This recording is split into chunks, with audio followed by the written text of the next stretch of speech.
ஹாசினி, பெரியமா வெளியே போன துர்கா இன்னும் வரலல்ல? இன்னும் வரல பெரியமா. அதான் யோசிச்சுட்டு இருக்கேன். யோசிச்சுட்டு இருக்கியா? என்ன யோசிச்சுட்டு இருக்க? சூரிய மாமாவும் தேவி அம்மாவும் பார்த்தா பழைய ஞாபகம் எல்லாம் வந்துரும்னு சூரிய மாமா சொன்னத துர்கா சொன்னால.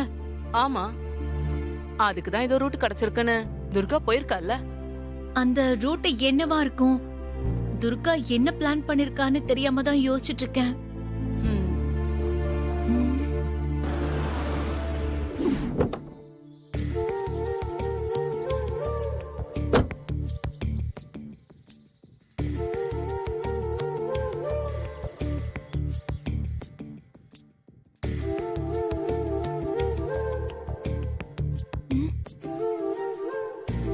ஆ, பெரியமா துர்கா வந்தாச்சு. ஆ,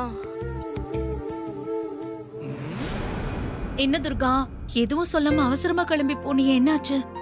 ஏதோ ரூட் கிடைச்சிருக்குன்னு சொன்னியம்மா. தேவி சீக்கிரம் வீட்டுக்கு கூட்டிட்டு வந்துருவல? கவலைப்படாதீங்கம்மா. தேவி அம்மா நம்மள விட்டு எங்கேயும் போக மாட்டாங்க. அதுக்கு நான் விடவும் மாட்டேன். இன்னும் 10 நாள்ல தேவி அம்மா நம்ம வீட்ல இருப்பாங்க. எனக்கு அந்த நம்பிக்கை இருக்கு.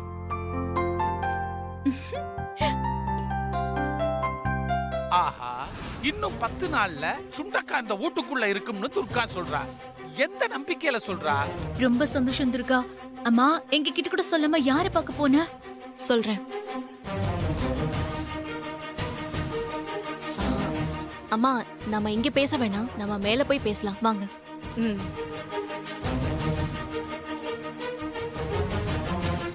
ஏதோ முக்கியமான விஷயம் போல இருக்குதே. எனக்கு தெரிஞ்சிடக்கூடாதுன்னு தனியா போயில டிஸ்கஸ் பண்றாளுவா. விட மாட்டேன். அந்த ரகசியம் என்னன்னு தெரிஞ்சுக்காம விடவே மாட்டேன். இவ்வளவு கூட்டணிக்கு வேட்டு வைக்கிறேன். கூடியா குலாவரிங்க என்ன பேசுறீங்கன்னு ஒட்டு கேக்குறேன். வாங்க. வா.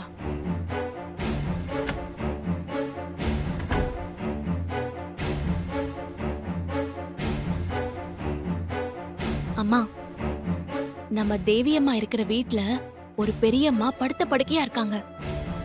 அவங்கள கவனிச்சுக்க ஒரு நர்ஸ் வந்துட்டு போயிட்டு இருக்காங்க.